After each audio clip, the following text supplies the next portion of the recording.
Okay जी, तो हम पढ़ रहे हैं ल्यूकीमिया, लिम्फोइड न्यूप्लाज़म में मैं आपको बीएलएल पढ़ा चुकी हूँ, टीएलएल पढ़ा चुकी हूँ, सीएलएल पढ़ा चुकी हूँ। इसके अलावा माइलोइड न्यूप्लाज़म में मैं आपको एएमएल और सीएमएल दोनों पढ़ा चुकी हूँ, ठीक है? आज हम बात करेंगे एक और टाइप के लिम्फोइड न्यूप्लाज़म की, जिसका नेम होता है बर्किट लिम्फोमा। अब आप नोट कर लो, ये किस पोर्शन में है? पेरिफेरल बी सेल्स न्यूप्लाज़म में है, तो इसके अंदर आपके पेरिफेरल बी सेल्स ज़्यादा होंगे। कौन से सेल्स होते हैं? ये रहे। तो आपके पेरिफेरल बी सेल ज़्यादा होंगे और आपको कौन-सा पढ़ना है? अब आपको लिम्फोमा पढ़ना है। अब आपको मैं अगर याद करवाऊँ, मैंने आपको ल्यूकीमिया और लिम्फोमा पढ़ाया था, तो मैंने आपको बताया था कि अगर आपके जो कैंसरियस सेल होते हैं, वो ब्लड के अंदर होते हैं, तो उसे हम ल्यूकीमिया कहते हैं। लेकिन अगर वो आपके ऑर्गन्स जैसे कि लिम्फ नोड या फिर स्प्लीन में आ जाते हैं या फिर किसी और लिम्फोइड टिश्यू में आ जाते हैं, तो उसे हम क्या कहते हैं? लिम्फोमा कहते हैं। तो अब मैं आपको पढ़ा रही हूँ बर्किट लिम्फोमा। सबसे पहले तो आपको पता चल गया कि ऑर्गन के अंदर कैंसरियस सेल आएँगे, क्योंकि हम लिम्फोमा पढ़ रहे हैं। दूसरा बी सेल न्यूप्लाज़्म पढ़ रहे हैं, वो भी पेरिफेरल बी सेल। तो आपके कौन से सेल ऑर्गन में आएँगे? आपके ये वाले सेल ऑर्गन्स में आएँगे, ठीक है? बी लिम्फोसाइट ऑर्गन्स में आपको देखने को मिलेंगे, ठीक है? तो पहले तो आपका ये कॉन्सेप्ट क्लियर हो गया, अब हम चलते हैं नोट्स की तरफ और पढ़ते हैं। जल्दी से स्टार्ट करते हैं बर्किट लिम्फोमा को। सबसे पहले क्या लिखा है? ये एक फास्टेस्ट ग्रोइंग ट्यूमर है, ठीक है? अब हम बात करेंगे इसकी पैथोजेनेसिस की, होता क्यों है ये? ये अगेन आपको पता है, हर ल्यूकीमिया या फिर लिम्फोमा के पीछे कोई ना कोई म्यूटेशन होती है। तो कौन-कौन सी म्यूटेशंस होती हैं? ट्रांसलोकेशन 814, ट्रांसलोकेशन 28 और ट्रांसलोकेशन 822। अभी तक मैं आपको बहुत बार एक्सप्लेन कर चुकी हूँ ट्रांसलोकेशन क्या होता है, लेकिन फिर से कर देती हूँ। ट्रांसलोकेशन में क्या होता है? आपकी जीन्स एक्सचेंज हो जाती हैं।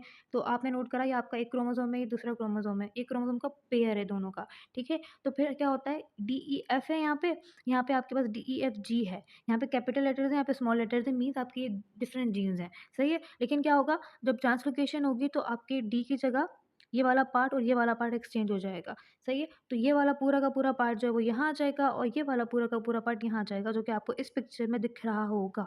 इसको हम कहते हैं ट्रांसलोकेशन, जिसके अंदर क्या होता है? क्रोमोसोम के 2 क्रोमोसोम्स के बीच में जीन्स की एक्सचेंज हो जाती है और ये एब्नॉर्मल क्रोमोसोम बना है, जो आपका बना है ना, ये काम भी सारे एब्नॉर्मल करेगा। तो इसको हम कहते हैं ट्रांसलोकेशन। अब क्या होगा? एक क्रोमोसोम आपका होगा 8 होगा, दूसरा 21 होगा, तो इसको मैं क्या कह दूँगी? इसको मैं कह दूँगी ट्रांसलोकेशन 821, ठीक है? सिमिलरली अगर फॉर एग्ज़ाम्पल यहाँ पे 14 है और यहाँ पे 18 है, तो इससे मैं क्या कह दूँगी? ट्रांसलोकेशन 1418, ठीक है?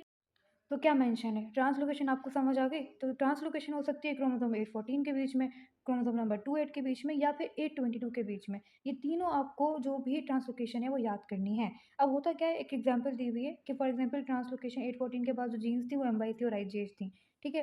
तो एमवाईसी और आईजीएच जब फ्यूज़ होंगी तो क्या होगा? एमवाईसी अगेन क्या होगी? क्रेज़ी हो जाएगी, क्या करेगी? साइक्लिन डी के साथ मिल जाएगी और रैपिड ग्रोथ करवाती रहेगी सेल्स की। तो इन शॉर्ट, इन ट्रांसलोकेशन की वजह से आपकी जीन भी एबनॉर्मल फंक्शन करती है, एमवाईसी अब एबनॉर्मल फंक्शन करेगी। इसकी वजह से क्या होगा? रैपिड ग्रोथ होगी, सेल्स की बहुत ज़्यादा ग्रोथ होगी और ट्यूमर हो जाएगा। दिस इज़ द रीज़न कि ये फास्टेस्ट ग्रोइंग ट्यूमर है, ठीक है जी?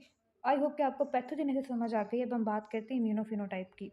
बस आपको ये पता होना चाहिए कि इम्यूनोफिनोटाइप क्या है? सेल्स के मार्कर होते हैं। एग्ज़ाम्पल ये एक सेल है, तो उसके पास ये मार्कर होगा, ये मार्कर होगा, ये मार्कर होगा। इसे मैं बोल दूँगी 10, इसे मैं बोल दूँगी 19, इसे मैं बोल दूँगी 20। तो ये जो आपके मार्कर्स होते हैं, इनसे आप डिसाइड करते हो कि सेल कौन-सा है और वो किस लिम्फोमा या फिर ल्यूकीमिया का सेल है, ठीक है? तो ये मार्कर्स आपको याद होने चाहिए।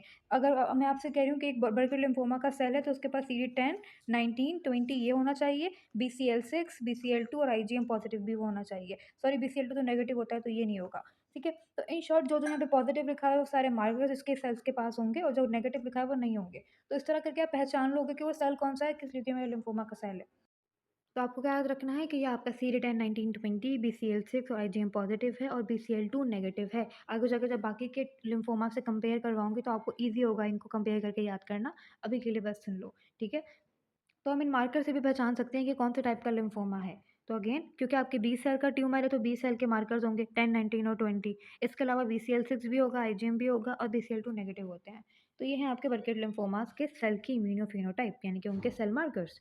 अब अगर मैं बात करूँ मॉर्फोलॉजी की, जब मैं देखूँगी लिम्फ नोड को, अब ऑफ कोर्स ये लिम्फोमा है, तो क्या होगा? आपके सारे सेल्स आपके ऑर्गन्स में आपको देखने को मिलेंगे, ठीक है? तो अगर मैं अब इस लिम्फ नोड की मॉर्फोलॉजी चेक करूँगी तो मुझे क्या मिलेगा, वो मैं आपको बताने लगी हूँ। ज़रूरी नहीं है लिम्फ नोड ही हो सकता है दूसरा कोई लिम्फोइड टिश्यू हो, लेकिन मॉर्फोलॉजी आपको पता होनी चाहिए, ठीक है?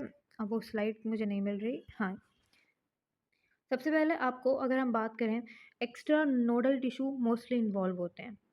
मीन्स नोड्स के आसपास जो टिश्यू होता है, वहाँ पर भी आपको ये सारा एक्यूमुलेशन देखने को मिल सकती है सेल्स की, ठीक है? क्या होता है? डिफ्यूज़ली स्प्रेड हुए हुए होते हैं सेल, ठीक है? हाई माइटोटिक इंडेक्स होता है, बहुत जल्दी ग्रो कर रहे होते हैं, ऑफ कोर्स ये फास्टेस्ट ग्रोइंग ट्यूमर है।